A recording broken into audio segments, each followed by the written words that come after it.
Terima kasih untuk kesempatannya. Hari ini saya mau bagi dari Yosua 24 ayat yang ke-15. Tetapi jika kamu anggap tidak baik untuk beribadah kepada Tuhan, baiklah pada hari ini kepada siapa kamu akan beribadah. Ayat kecil ya. Beribadah Allah yang kepadanya nenek moyangmu beribadah di seberang sungai Efrat, atau Allah orang Amal yang negerinya kamu diami. Tetapi aku dan seisi rumahku, kami akan beribadah kepada Tuhan. Awal dulu menikah, nostalgia sedikit. Saya ingin ayat yang ke-15 yang terakhir ini. Tetapi aku dan seisi rumahku, kami akan beribadah kepada Tuhan. Ini tujuannya. Dulu ketika saya mengambil keputusan untuk menikah, dan setelah menikah, puji Tuhan, Tuhan beri 2 orang anak. Dan puji Tuhan juga punya 2 anak yang berbeda gitu ya. Tuhan izinkan saya punya anak berkebutuhan khusus 1, sedih. Dan 1 sempurna. Bahkan yang berkebutuhan khusus itu pun sempurna bagiku. Saya dititipi Tuhan anak spesial. Awalnya dulu saya hanya berpikir, kenapa Tuhan izinkan gitu. Tetapi hanya orang spesial lah yang akan dititipi Tuhan benda spesial juga. Saya hanya berpikir seperti itu saat itu, bahwa dia spesial bagi saya, dia spesial bagi Tuhan. Maka Tuhan, aku adalah orang yang spesial, dititipi Tuhan anak spesial. Setelah itu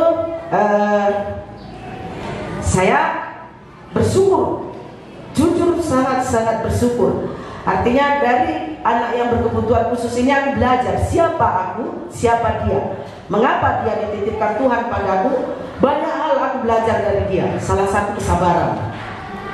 Anak spesial itu kalau nggak sabar, getem kata orang Karo ya, pak gitu. Akhirnya saya mengerti saat ini Tuhan izinkan aku beri kesabaran yang kalau dulu aku hanya mungkin punya 75%, hari ini Tuhan akan titipkan saya kesabaran itu 99% gitu. Dari situ saya belajar kesabaran. Artinya akhirnya aku mengerti itu gitu. Setelah itu Tuhan, aku punya anak 2. Saya belajar dari teman tetangga kita, agama tetangga seberang ya. Punya anak kecil, kalau udah jam 4:30, jam 5 kurang, ada teman saya kalau udah azan di masjidnya, anaknya mau tidur mau nggak tidur dibangkitkan ya gitu untuk sholat gitu ya. Saya belajar dari dia, artinya bagaimana dia tidak mengenal Allah yang benar untuk mendidik anaknya. Dia bangunkan anaknya itu sama seperti dia bangun gitu. Sudah benar, aku sudah percaya kepada Kristus. Bagaimana dengan anakku? Ketika aku bangun, anakku tidak bangun. Ketika aku tidak baca firman Tuhan, anakku tidak akan baca firman Tuhan gitu. Jadi aku belajar dari dia. Aku Bu, kalau sudah bangun itu, udah masjid itu sudah bunyi, anak gak bangun, nggak bisa. Saya bangunkan gitu. Ngeri kali dia ya gitu. Akhirnya saya belajar dari teman itu bagaimana dia beribadah kepada Tuhannya, bagaimana aku beribadah dengan anak-anakku gitu, bagaimana aku beribadah dengan keluargaku gitu. Jadi saya bilang sama si Iren yang paling kecil, saya segini tuanya, umur hampir 45 tahun, baru sekali selesai baca Alkitab ini dari Kejadian sampai Kitab Wahyu. Saya bilang hanya sekali tamat. Saya bilang, kalau orang seberang bilang katam, hanya sekali dia hatam. Aku bilang, jadi kau wajib 2 kali atau 3 kali besok kau harus hatam. Saya bilang, apa hatam?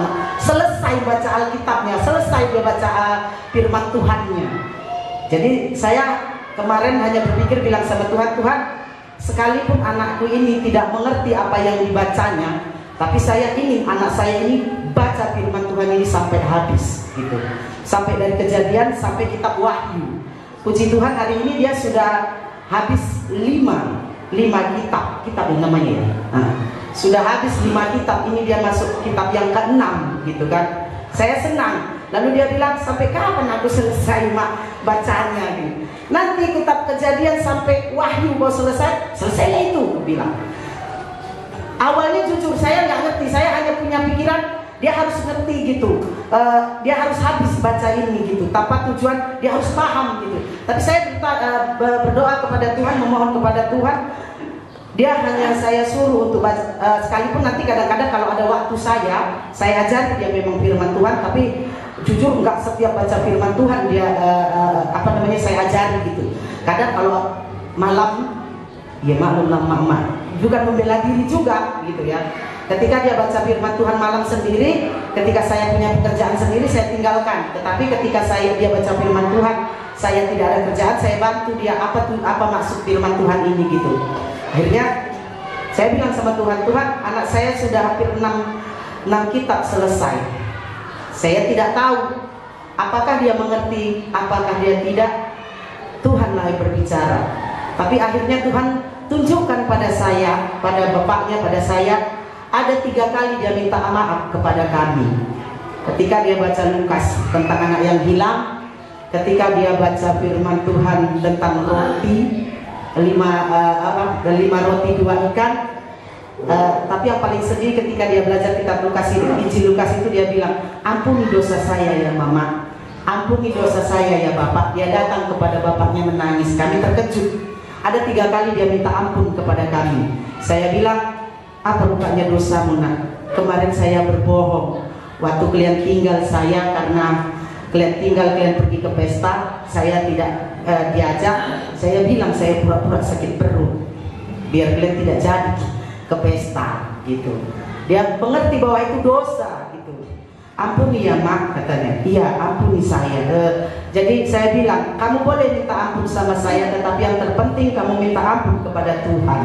Akhirnya saya bimbing untuk minta ampun kepada Tuhan. 1 bulan kemudian dia bilang, ma, ampuni dosa saya. Apa dosamu? Saya curi uang mama. Tanpa saya bilang, apa dosamu lagi? Akhirnya dia datang lagi kepada saya, ma, ampunilah dosa saya. Saya berbohong lagi. Ada 3 kali atau 4 kali dia minta ampun kepada kami, kedua orang tuanya. Di situ saya mengerti. Situ saya belajar. Sekalipun firman Tuhan ini untuk anak-anak hanya membaca, saya tahu Roh Tuhan itu berkuasa atas segalanya. Saya mengerti. Akhirnya dia mengerti apa dosa dia. Akhirnya dia minta ampun kepada kami. Akhirnya dia minta ampun kepada Tuhan. Jadi saya bilang sama Tuhan, terima kasih. Akhirnya dia ajari sama Wawanya. Akhirnya ya saya juga nggak terlalu menuntut untuk Wawa. Saya hanya mengerti. Tapi betapa Wawa itu juga mengerti ketika kami jam doa, asal dilihatnya adiknya. Dia sangat gembira waktu kami belikan Alkitab sama Mama Dika. Dia bangga, sekalipun dia anak yang memang kebutuhan khusus dalam hal membaca, dia belum bisa. Sekalipun dia kelas 5, dia belum bisa membaca. Dia membaca yang dia paham. Kalau baca tentang Zetius, ya dia hafal yang apa yang dia dengar firman Tuhan. Bukan dia baca yang dia mengerti tulisannya, bukan. Sekali kayak dia menghafal gitu, dia nggak tahunya itu kalau dibuka pun itu tulisannya, itu bacaannya gitu. Tapi saya mengerti, ada beberapa ayat yang dia hafal, dia mengerti. Wawa ini orang berdosa ya mak, kayak adik. Saya senang. Iya, Wawa orang berdosa. Saya hanya mengerti betapa ketika engkau punya tujuan untuk keluarga, misi untuk keluarga ini, saya mengerti Tuhan akan tolong banyak hal gitu.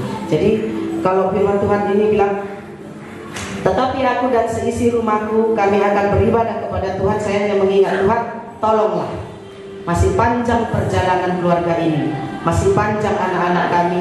Satu harapan saya, supaya dia punya iman jauh lebih baik daripada saya. Dia punya iman, hanya satu Tuhan Yesus itu yang tidak akan pernah ia jual, yang tidak akan pernah ia gantikan selama hidupnya. Itu keinginan saya. Saya bersyukur banyak hal yang Tuhan tolong. Sekalipun banyak hal yang Tuhan beri pelajaran untuk anak spesial, tapi Tuhan beri juga penghiburan yang baik bagi saya. Inilah apa namanya, cerita apa ini berbagi saya pagi hari ini. Terima kasih.